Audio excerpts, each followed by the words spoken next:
Assalamualaikum warahmatullahi wabarakatuh. Alhamdulillahirabbil alamin wassalatu wassalamu ala asrofil anbiya'i wal mursalin wa ala alihi washabihi ajmain amma ba'du. Perkenalkan, nama saya Fitriani. Saya dari program studi agama-agama semester 5, Fakultas Usuluddin Adab dan Dakwah, Institut Agama Islam Negeri Pontianak. Alhamdulillah saya masih diberi kesempatan untuk menjelaskan apa itu KKN. KKN adalah singkatan dari korupsi, kolusi, dan nepotisme. Untuk pengertiannya sendiri, korupsi adalah perbuatan buruk seperti penggalapan uang, penerimaan sogok untuk memperkaya diri sendiri yang mengakibatkan kerugian keuangan kepada negara. Korupsi dalam konteks sejarah Indonesia sudah ada jauh sebelum Indonesia merdeka.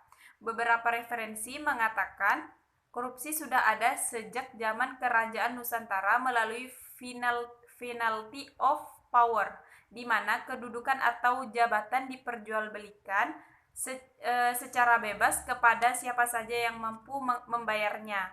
Untuk kolusi adalah tindakan persekongkolan, persekutuan, permufakatan untuk urusan yang tidak baik. Untuk nepotisme adalah memilih saudara atau teman akrab untuk menduduki suatu jabatan.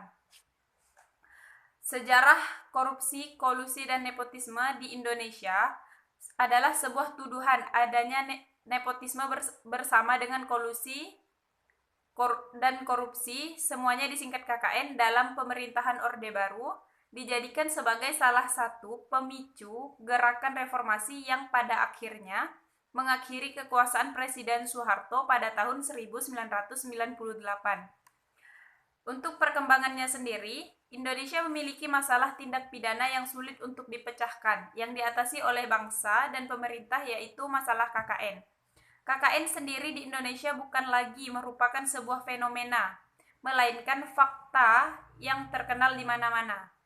KKN sudah menjadi wujud paling buruk dari gejala kemerosotan moral dari kehidupan dan bernegara.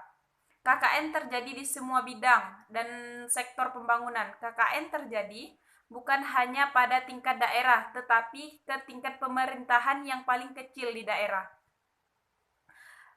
Ada beberapa penyebab KKN itu bisa terjadi. Yang pertama, sistem penyelenggaraan negara yang keliru. Yang kedua, kompensasi PNS yang rendah.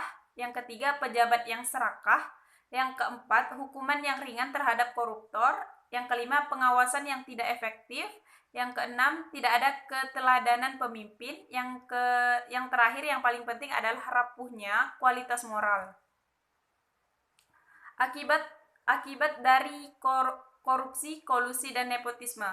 Korupsi, kolusi, dan nepotisme yang terjadi di Indonesia sudah sangat mengkhawatirkan dan berdampak buruk luar biasa pada seluruh sendi kehidupan. Korupsi telah menghancurkan sistem perekonomian, sistem demokrasi, sistem politik, sistem hukum, sistem pemerintahan, dan tatanan sosial kemasyarakatan di Indonesia. Upaya pemberantasan KKN sendiri, ada cara paling ampuh, paling efektif, dan efisien untuk menghapus KKN adalah dengan kesadaran diri masing-masing individu. Hanya saja sekiranya hal itu sulit diwujudkan dengan kondisi moral, mental, dan kesadaran bangsa Indonesia yang relatif rendah atau buruk, maka dari itu untuk memberantas KKN perlu diupayakan banyak hal. Perlu pula kerjasama dari setiap stakeholder dengan perannya masing-masing.